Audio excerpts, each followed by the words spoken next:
So basically one of our students, ex-students, you can see on the screen here, Vishnu Pratap Singh. He got the All India rank 554 for NDA 151 course. Presently, Vishnu Pratap Singh is on Naval Academy. He has completed first semester for 6 months and he is on leave. And today he visited Doon Defence Academy to motivate you. Okay, gentlemen? Yes, sir. Vishnu Pratap Singh have taken the coaching at Doon Defence Academy in year 2021 for the 6 months of written coaching of NDA followed by the SSB, Service Selection Board. He is recommended from 14 SSB Board Allahabad and got the rank of, you can see here, All India rank 554 and finally selected for the Naval Academy. Okay, this is a proud feeling. One of our students presently training in Naval Academy. Well, there are 2-3 students are also there. One Jayant Kumar is there, Shubham Kumar. They are also taking the training there in Naval Academy. Okay? Yes, today, Vishnu Pratap Singh, ex-DTA Diamond, will share the experience of his journey at Doon Defence Academy, how he has taken the training here, coaching here, followed by SSB experience, followed by the training in Naval Academy. Hope this experience will be very useful for you. जैसे कि Doon defence academy की परंपरा है कि जो भी student यहाँ से फाइनली आर्म फोर्सेस में सेलेक्ट होता है, चाहे अग्निवीर है, CDS है, पैट OT के थ्रू, उसको फाइनल सिलेक्शन पे 10,000 का कैश अवार्ड मिलता है. सबको पता है? And after some time, Sandeep sir will come for the compliment to him for the memento and cash award. By the meantime, अभी विष्णु प्रताप सिंह आपके सामने पूरा अपना एक्सपीरियंस शेयर करेंगे. Okay, first of all, congratulations to you for your success and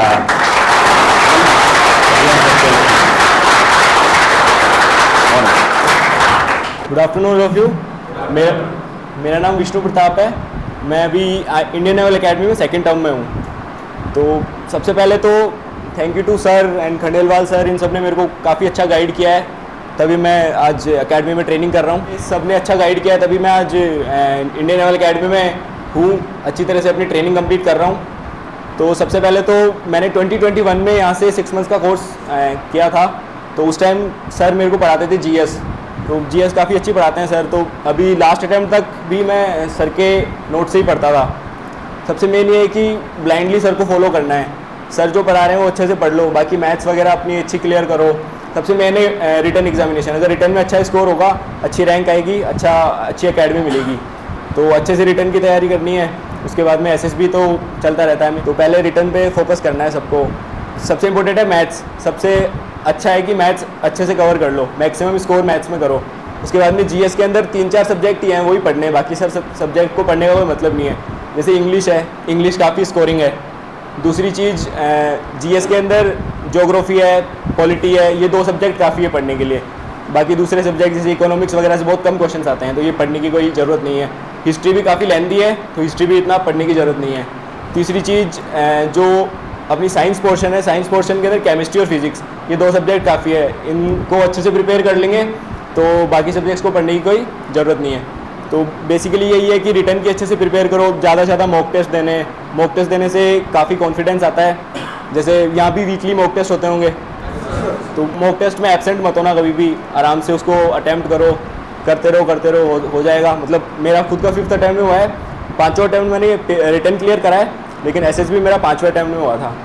तो पाँचों SSB भी मेरी NDA की थी. TS वगैरह मैंने दी नहीं, क्योंकि मैंने JE अटैम्प्ट नहीं किया था. तो अगर TS एंट्री मिलती है तो यहाँ पे रवि सर हैं SSB के लिए, वो भी काफ़ी अच्छा कराते हैं. मेरे को उन्होंने गाइड किया था. बाद में भी मैं उनसे फ़ोन से कनेक्ट रहता था, तो उन्होंने काफ़ी अच्छा मेरे को बताया. GTO काफ़ी सही करा देते हैं वो. बाकी कोचिंग को ब्लाइंडली फॉलो करना है, जो कोचिंग वाले बोलते हैं वो कर लो, आराम से रिटर्न वगैरह निकल जाता है. काफ़ी रिटर्न्स क्लियर करते हैं बच्चे यहाँ से, मैंने देखा है, काफ़ी सही है. तो बस करते रहो.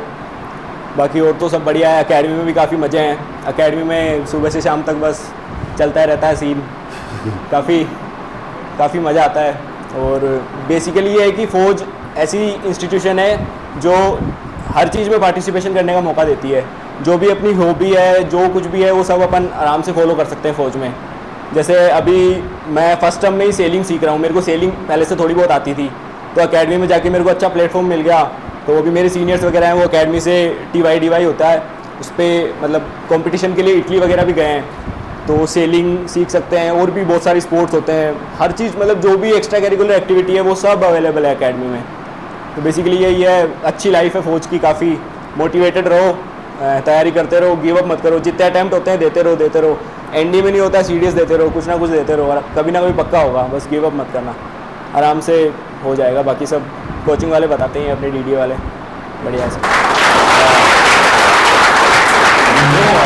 Basically, can you share some experience for a service selection board? Just very short, कि कैसे आपने तैयारी की और कहाँ वहाँ पर कैसा कैसा रहा, और something about the routine of Naval Academy.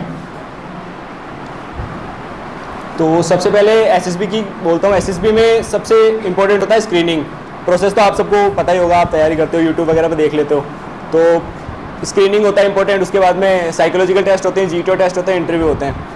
Basically अपने स्क्रीनिंग पे मतलब बेसिकली अपने बेसिक्स जो होते हैं उन पे स्ट्रॉन्ग रहो। जैसे अपना कम्युनिकेशन है, सबसे अच्छा अपना कम्युनिकेशन कर लो, इंग्लिश स्पीकिंग की प्रैक्टिस करते रहो। यहाँ पे ज्योति मैम की क्लासेस लगती हैं इंग्लिश स्पोकन की, तो वो अटेंड करो, उसमें काफ़ी कॉन्फिडेंस बूस्ट होता है। तो बेसिक्स पे काम करते रहो, अपने कोई गेम वेम खेलते रहो, अपना अचीवमेंट करते रहो कुछ ना कुछ, जैसे एनसीसी वगैरह है वो कुछ ज्वाइन कर लिया, जो भी है वो सब करते रहो। और एसएसबी में तो यही है, बस अपना जाके वहाँ पे जो हो आप दिखा दो, वहाँ जाके क्लियर हो जाता है। मेरा एसएसबी एक्सपीरियंस काफ़ी बढ़िया था, मतलब 5 अटैम्प्ट थे, तो लास्ट अटैम्प्ट जिसमें मैं रिकमेंड हुआ उसमें काफ़ी स्मूथ था सब कुछ, स्क्रीनिंग काफ़ी सही गया था। फिर साइकोलॉजिकल टेस्ट में स्टोरीज, मतलब हर बार क्या होता था ना, मेरी स्पीड काफ़ी कम थी, तो साइकोलॉजिकल टेस्ट में पिक्चर प्रिस्क्रिप्शन जो होता है, टीएटी जिसको बोलते हैं, उसमें स्पीड काफ़ी मैटर करती है। तो उस टाइम मेरी स्पीड कम थी, तो मैंने स्पीड पे काम किया। बाकी जीटीओ टेस्ट मेरे हमेशा से अच्छे थे। यहाँ भी जब मैं जीटीओ करता था तो रवि सर मेरे को ये बोलते थे जीटीओ तेरा काफ़ी सही है। और इंटरव्यू तो खुद पे डिपेंड करता है, इंटरव्यू अपन जैसा चलाना चाहते हैं वैसा चल जाता है। तो एसएसबी का तो यही है। बाकी नेवल अकेडमी काफ़ी मज़ा आता है नेवल अकेडमी में। सुबह उठते ही मतलब जल्दी अर्ली वो होता है, ड्रिल प्रैक्टिस होती है, कभी पीटी होती है, कभी स्विमिंग होता है। सुबह उठ के तीनों में से फटाफट भाग के मतलब एनडीए में क्या होता है ना, एनडीए में काफ़ी बड़े बड़े रास्ते हैं, तो वहाँ पे बच्चों को साइकिल्स मिली होती हैं, तो सारे के सारे स्पोर्ट्स में साइकिल्स में जाते हैं। नेवल अकेडमी में ऐसा नहीं है, नेवल अकेडमी में लिंक्स बने हुए हैं। नेवल अकेडमी पूरी पहाड़ों के बीच में है, तो वहाँ पे लिंक्स बने हुए बहुत सारे, तो उन लिंक्स में भागना होता है। तो सुबह सुबह भाग के जाओ पीटी क्लास से वापस आते हैं हमको सिर्फ 8-9 मिनट का टाइम मिलता है। हमको स्कॉन में जाके चेंज करके फटाफट ब्रेकफास्ट के लिए भागना होता है। तो मोस्ट ऑफ द टाइम तो ऐसा ही होता है कि बच्चे लेट हो जाते हैं और ब्रेकफास्ट नहीं जा पाते। तो वहाँ पे डिविजनल कैडेट कैप्टन्स होते हैं, मतलब सीनियर्स होते हैं, वो खड़े होते हैं। तो वहाँ पे वो सीनियर्स चेक करते हैं, कोई भी चीज़ को चेक कर लेंगे, जैसे प्रॉपर स्क्वाड में नहीं है या प्रॉपर ड्रेसअप नहीं है, किसी भी चीज़ के लिए चेक कर देंगे। फिर चेक करके फिर वहाँ पे बढ़िया माहौल बनाते हैं, वो अच्छा माहौल चलता है वहाँ पे। तो सुबह सुबह बढ़िया ब्रेकफास्ट के लिए जाओ, ब्रेकफास्ट से वापस आके सीधा क्लासेस के लिए जाना होता है।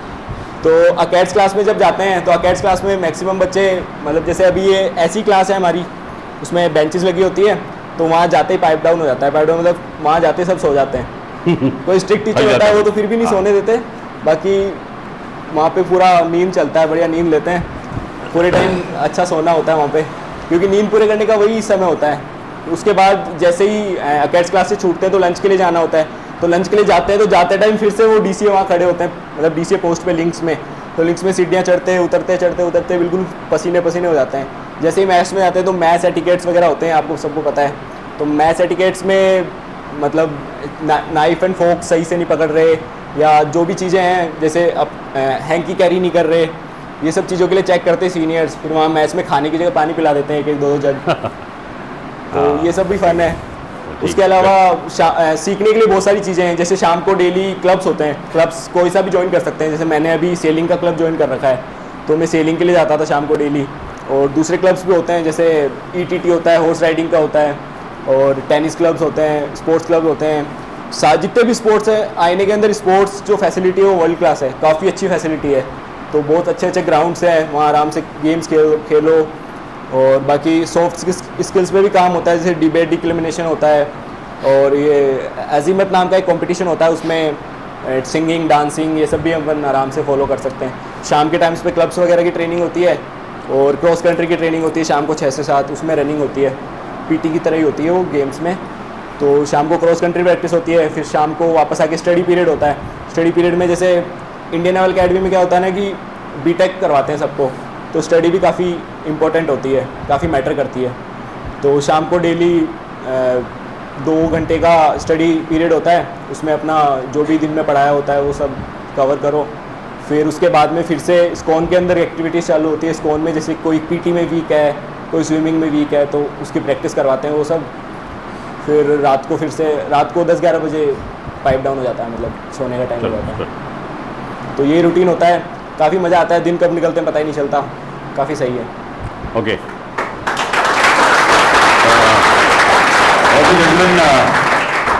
Government cadet Vishnu Pratap Singh has shared the experience. इसमें कोई नया नहीं है, जो आपने सुना सेम चीज, whatever you have been doing here, same thing, hard work, dedications. आप क्लासेस कर रहे हैं, यूनिट टेस्ट रेगुलर अटेंड करिए, जैसे उसने बताया कि सर्विस सिलेक्शन बोर्ड की तैयारी यहाँ पर करी है, 6 मंथ का ट्रेनिंग करी है, बस उसका हार्ड वर्क और डेडिकेशंस। यानी कि जो जैसे सर के बारे में बताया, जैसे आप पढ़ रहे हैं, जीएस पढ़ रहे हैं, तो आपको हर सब्जेक्ट में मेहनत करनी है। मतलब उनके बोलने का मतलब यही है, जो जेंटलमैन कैडेट विष्णु प्रताप हैं, जो अभी नेवल अकेडमी में हैं, यानी आपको जो उनका एक्सपीरियंस शेयर किया वो कुछ नया नहीं है, वो सेम चीज उन्होंने की है, सेम चीज आप कर रहे हो। Okay, it means you will also 100% you will selected for this, not worry, ठीक है। तो ये आपका एक मोटिवेशन होना चाहिए। हाउ द जोश नाउ, गुड, बैठ जाओ।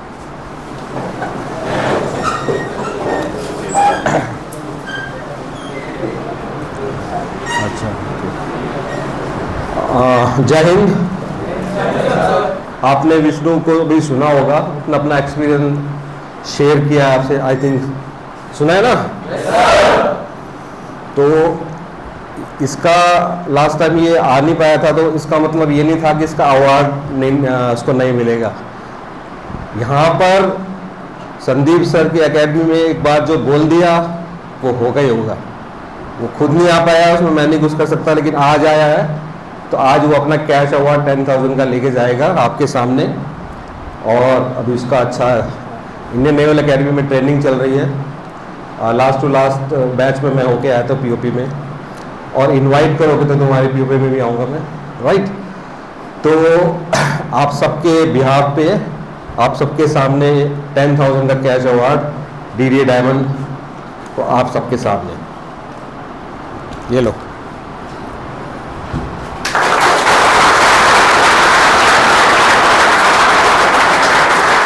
ये आपका चलो, गुड लक। इसमें पैसा है, देख सकते हो खोल के।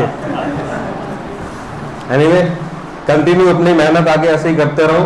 अभी 1 सितंबर को आपका एग्जाम है, बहुत ज़्यादा टाइम नहीं है आपके पास, 2.5 मंथ बचे हैं सिर्फ, राइट।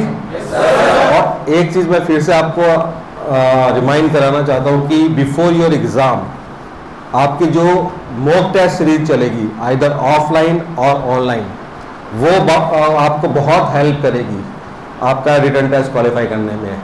मैं बार बार कह रहा हूँ, लगातार कह रहा हूँ, क्योंकि हमारे पास जितने भी हमारे प्रीवियस टेस्ट होते हैं और हमने पूरा जब एनालाइज करते हैं, तो जो भी ज़्यादा जो बच्चे क्वालिफाई करते हैं उनका देखा गया है कि उन्होंने मॉक टेस्ट सीरीज अटेंड किए हैं।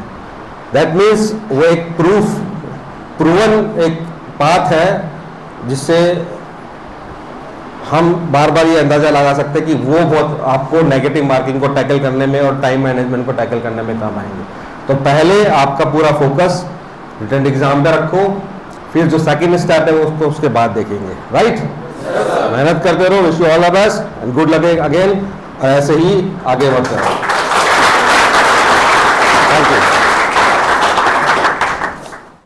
Kindly subscribe D-Day YouTube channel and don't forget to press bell icon.